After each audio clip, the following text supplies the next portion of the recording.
Om Sthapakaya cha dharmasya sarvadharma swarupine avatara varishtaya Ramakrishnaya te namaha Yathagner dahika shakti Ramakrishne stita hiya Sarva vidya swarupam tam Sharadam pranamamyaham Namah Shri Yatirajaya Vivekananda Suraye Satchit Sukha Swarupaya Swamine Tapaharine.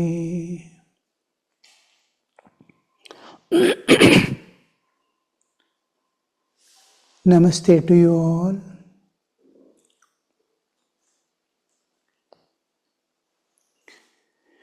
We will go to the Bhagavad Gita.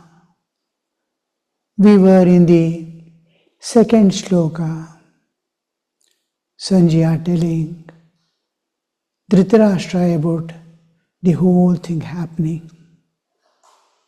Drishtva tu Pandavanikam Vyudham Duryodhanastada Acharyam Upasangamya Raja Vachanam Abhravit. How did the Sanjaya is presenting Duryodhana as Raja there, because that was the ambition of the king as well as Duryodhana to be the unchallenged king of the Hastinapura. And then Drishtvetu Pandavanikam Vyudham Duryodhanastada, seeing the whole army. Duryodhana had seen till then small wars he has attended, and what would be a great war like Mahabharata war was beyond his imagination, where all kings and all of the kingly community is going to join. People fight with one of the two countries, but when all kings join, what would be the dimension? And even while teaching the vyudhas and all, that is vyuha, the formation, army formation, they will be showing in a graphical way of representation. They will have a big map on that small people standing, small dolls they take and keep like a chessboard, and the formation of the vyuhas. How will be the chakra vyuha, how will be the vajra vyuha, all this they will be explaining and teaching. The armies, how, where from they can come, how. But when the army is standing there in full form, it is unimaginable. So, till then, Duryodhana had a different understanding of that I alone is sufficient for the 5 Pandavas. I can finish them off, was his understanding. When he actually saw, because they accepted what all came in their life, Pandavas, with all concession for their brothers, Duryodhana and others. But the struggle was going on. One day it would be burst into a very high level of war, was unknown. And now, seeing this, he was his first time participating in a huge war like this. And what the understanding, seeing that vast assembly of troops and arranged in a systematic way of formation, his heart started. The mada was there, egoistic I. Behind that, the fear and anxiety came up. The ego was still there, the bad ego, but behind it was a heart filled with fear. And then there was great commotion within. Behind that egoistic pride, mother, his mind became maddened with fear and anxiety. And then it deprived him of the right thinking. Most important part we see is he is deprived of the right thinking. He rushes that fear is there now. Arjuna gets fear means it is fear of people. So many thousands of kings and their children are going to be destroyed. That fear. Duryodhana's fear is, I am going to be defeated. Now I have no other choice. This is the fear that I am going to be destroyed. I am going to be losing. I will no more be able to be victorious. That kind of fear. And he goes to Drona, his Acharya, because of fear. Actually, he should go to the Bhishma, who is leading the whole war. Bhishma is the commander-in-chief. He is leading the Kaurava army. Instead of going to him, he goes and tells, he doesn't know what he is telling. Drishtva tu Pandavanikam Yodam Paschedam Panduputrana. He is telling him, the Guru, who has arranged the whole thing, who has taught him how to fight, to him he is going to tell now. See, these people are here, those people are there, this Yudham. All this he is going to tell now. So, it is fear-stricken and has lost self-confidence. And then, what is going to happen, he does know. He goes to Guru and expresses extreme humility. But behind that humility was, what he was seeking was reassurance from fear. He wants to fight now somehow. He wants some strength, reassurance from fear and challenging situation he wants to overcome. The first day of the war, and Bhishma is commander-in-chief leading the Kauravas, and Drishtadyumna is on the other side. He is the Drupada's son, leading the whole army. Look at the understanding of Vyasa.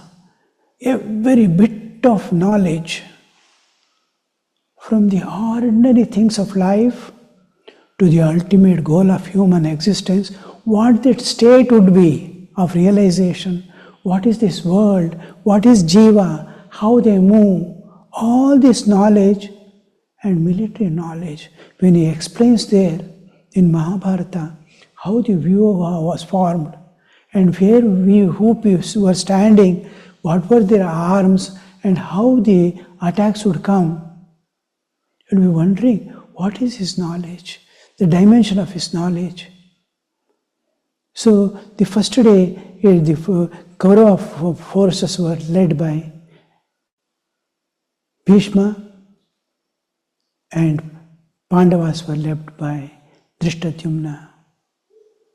And the Bhishma had formed the Sarvatomukha Danda Vyuha. So it is in the face of, in the way of Gada, mace, how it will be with a handle, and that handle is turned outward or inward.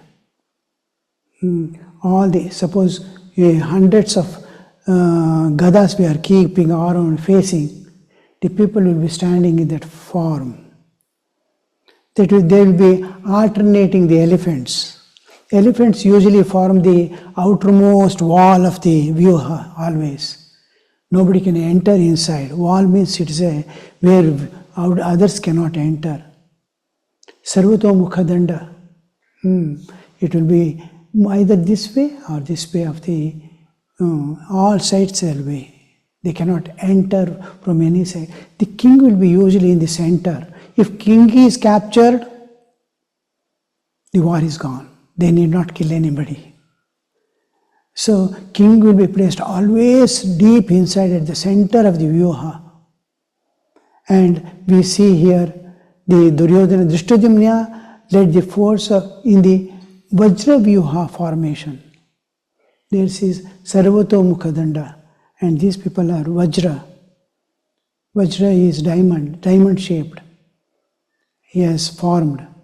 And then Arjuna, Abhimanyu and Virat are standing in the front. They form the first. Anybody has to enter inside from any side. They are there, facing. They cannot enter. The huge forces will be standing in the front. That whole, each arrow will be destroying the whole cavalry and infantry. They are on the foot and chariots. And the Maharathis will be there.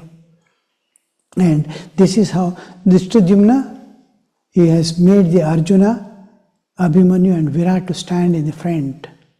And on the other side, we see Drupada, Shikhandi and Drishtadyumna, same side. They are becoming the flanks, we say. In the front is there, flanks. They will be facing immediately next to the front. In flanks there will be Yudhishthira and Akula Sahadeva were in the center. And here we see, though there is lot of money, wealth, important thing we must understand here is, whatever we have, we may be having tremendous wealth, power, strength may be there, and people in large numbers may be backing us. But with all that, if dharma is not there, a man totally collapses. Dharma is not there, the guilt itself starts consuming. Now, Duryodhana's state is that deep inside is that guilt. I have heard everywhere. I made them to suffer. I made them to, I wanted to kill them, destroy them. All this will be there in the unconscious mind as the background. With money, power, strength, everything, dharma is not there. Then guilt itself consumes them like fire consuming. They lose both Daiva Bala and Atma Bala.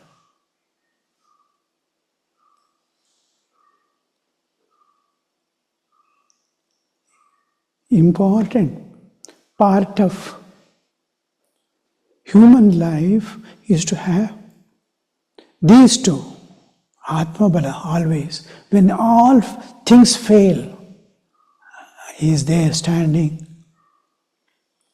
Atma Bala is there and Daiva Bala. Only thing is to simple way of living. And here we see the simple way of living is according to dharma. All things for human life, whatever is necessary to live a decent life, of joyful life, will be provided. All enjoyments, legitimate enjoyments are permitted. According to dharma, earn according to dharma, enjoy according to dharma, live according to dharma. You have nothing more to fear in this world or in the next. So when we see this, we have to immediately understand how we have to walk on the path of dharma. Another thing is, both Arjuna and Duryodhana stand in the center of the war field and look at the army on the other side. Duryodhana also looks. Arjuna also looks. Stapaya, Mechyuta, chariot. I want to see. Duryodhana also has seen. But what a difference of attitude. how the attitude difference, results are entirely different. Duryodhana is filled with fear, anxiety of defeat, and then seeking strength to fight. I want strength. He is going to Guru and he is struggling. I want strength to fight. On the other side, you see Arjuna. Arjuna stands. He is shivering. Same like Duryodhana. Duryodhana also shivering within his heart. He is also shivering, but out of compassion and love. He is finding a way to put an end to this war, which is going to destroy all the kings. The most important part of the society is protective force, the king and the things. If king is not there, law and order cannot be brought. And one is seeing the attitude, you see, Duryodhana's attitude is leading him to destruction. He wants to fight, get the strength to fight and destroy, defeat. He is going towards a destruction. Another is seeing out of compassion and love, how can I avoid the war? How can I save these people? Attitude.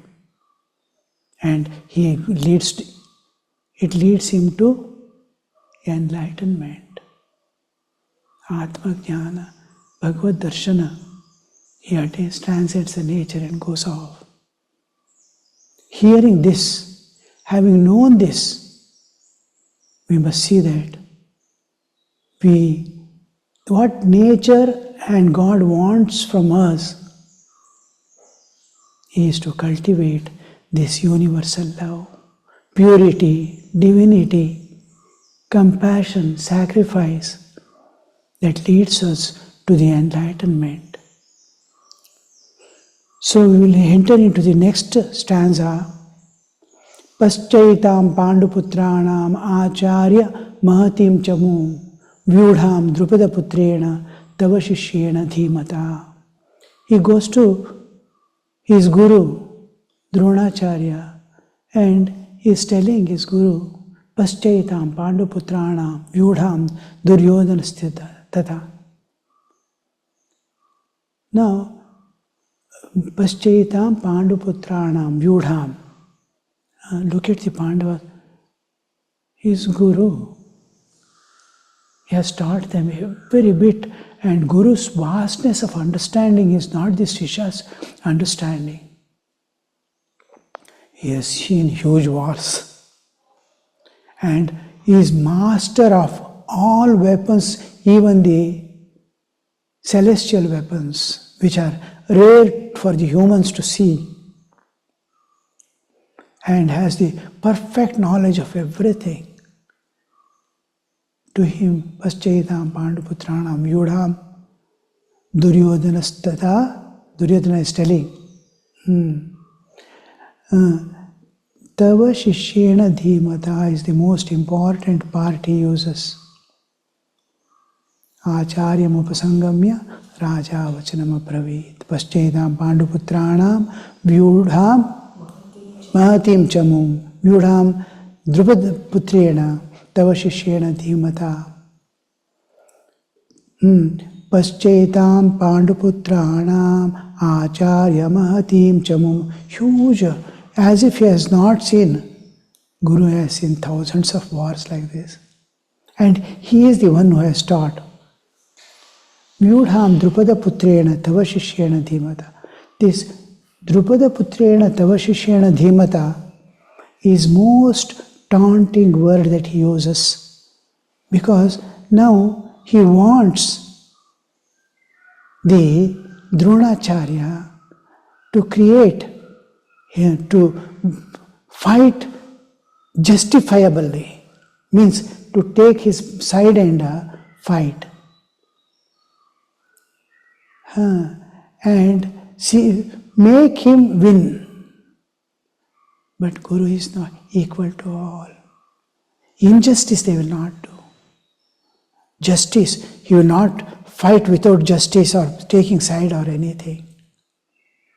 But he expects to make him awake to the feud that is in the past. He is telling, he uses the term Drupada Putrena Tava Shishyena Dhimata. Who has done this? Drishtadyumna. Drishtadyumna he has done, and he is the son of Drupada. Drona and Drupada were brought up in the same school. Drona's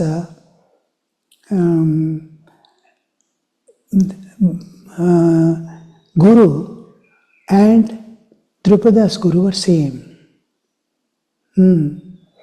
There what happens, though they were brought up together, Drupada was a prince. Drona was a student with all other students in the Bharadwaja's ashrama. Drona was son of Bharadwaja, father. Bharadwaja was father, Drona was his son. In their ashrama, with so many students were there, Drona also was there. Drupada, the prince, also joins them. Drona and Drupada become intimate friends. What we call best friends. Intimate best friends. And during the school days, learning and all, they used to move together and hope to live together for the rest of their life. And then in those days, he promises, because he's a prince, Drupada promises Drona that half of my kingdom I will give to you when I become a king. And Drona had that, yes, but Drona never aspired any time, even from the childhood, he never aspired for wealth or materialistic developments. But when he has told, all right, thank you, like that, he has kept it in abeyance. And then what happens? He had a son. And Drupada Putra Drona Tavashishena Dhimata, the son of Bharadwaja, and these were together in the, and then wealth of the kingdom he wanted to share with Drona. And as the time passed, Drupada became the king, and Drona continued to be a sage. He accepted a life of poverty voluntarily. He said, I don't keep anything in my life. I will be without any possessions. He embraced the life of poverty.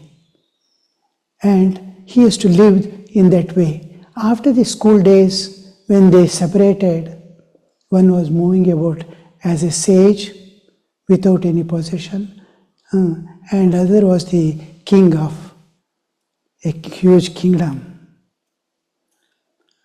Drupada. And once this Drona had one son, Ashwatthama.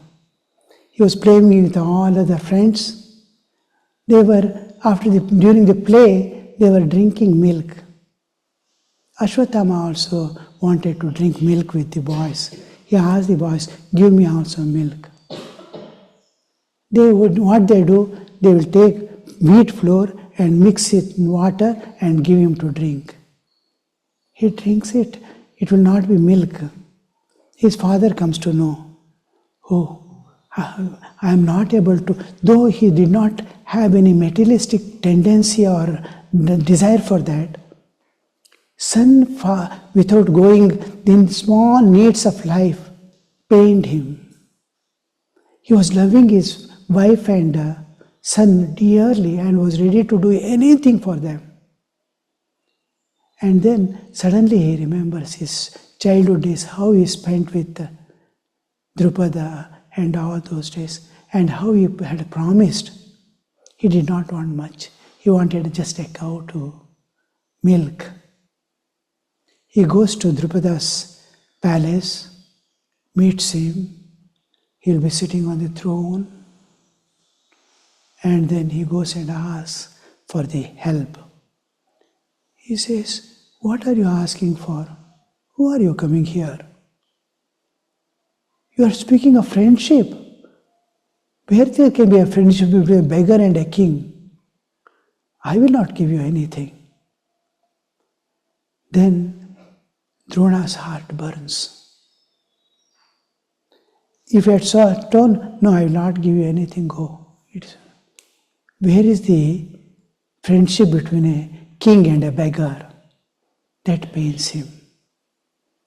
He thinks, I too can become a king. But I never wanted that. I have all the power, strength, everything to conquer you also. But I will wait for the time to come. He wanted to avenge his insult and belittling. He just walks off from there and becomes a teacher. Continues to be a small teacher. And before that, one Agnivesha sage will be there, who was former student of Bharadwaja, his father. Former.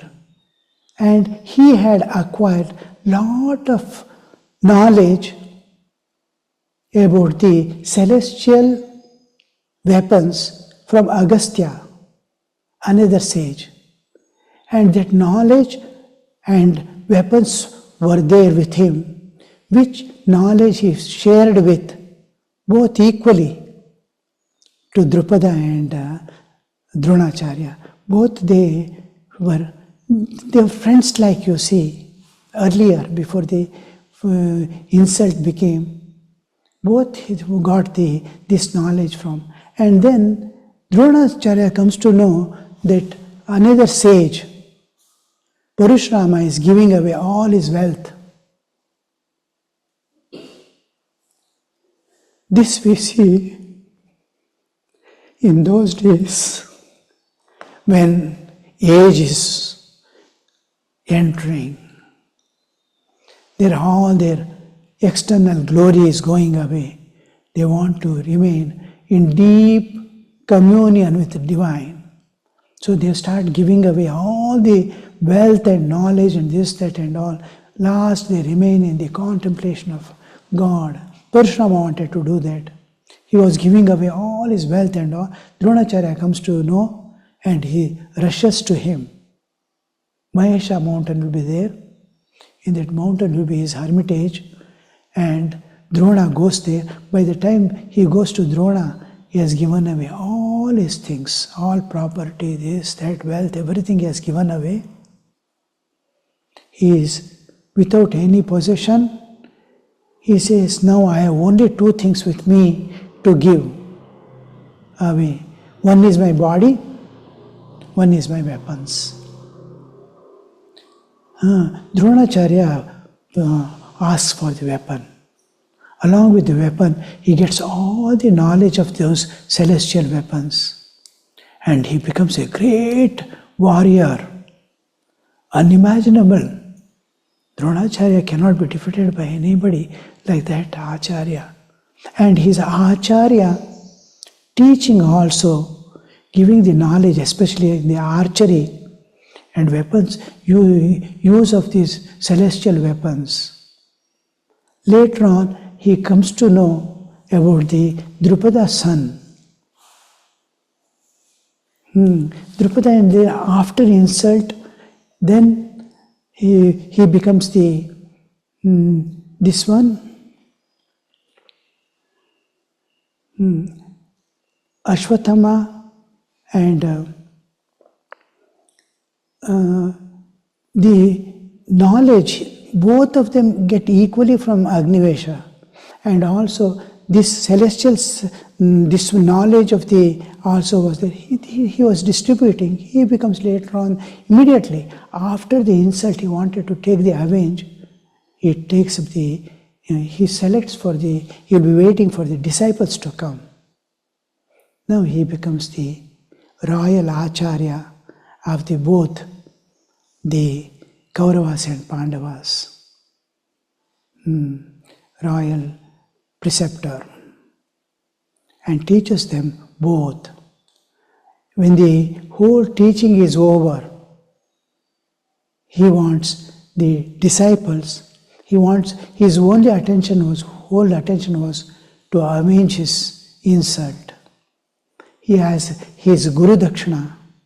He requests both of them to go and captivate. They want to, in battle, Drupada must be captured. Now, they go, first Kauravas go, the powerful army of the Drupada, they get frightened, they run away from the war field, Kauravas. Then Pandavas, he has to go. Pandavas go, and with Arjuna's help, he makes Drupada to surrender, captures him and brings before the Guru. And now the revenge is fulfilled. He tells to Drupada, my revenge is fulfilled by my disciples.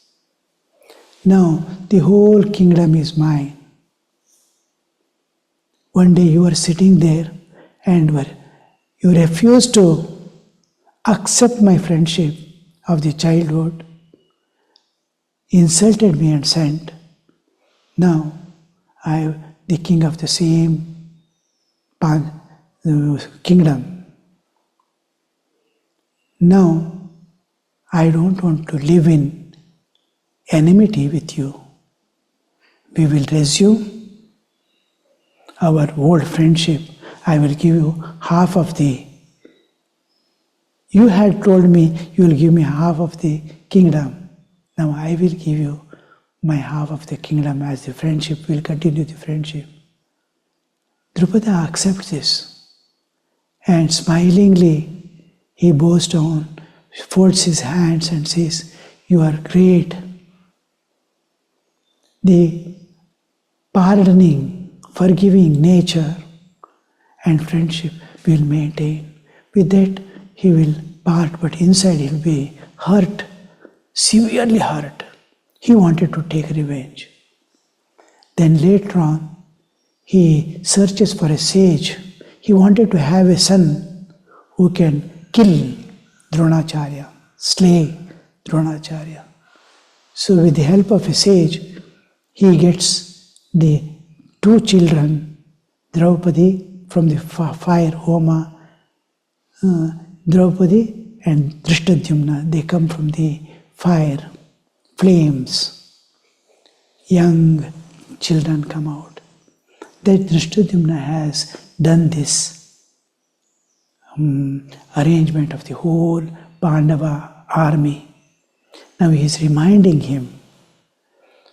Duryodhana is reminding, Paschedam Pandu Putranam Acharya Mahatim Chavum Vyudham Drupada Putrena Tava Shishyena Dhimata. This Tava Shishyena Dhimata, Drupada Putrena, he is insisting upon, that was not the occasion to tell all these things otherwise. He has seen he has to prepare for the war. He will not, with Guru, will anybody tell like these words? He knows everything to an all-knowing person. But here he wants to kindle that feud spirit to fight and make him win. We will see the rest in the next class.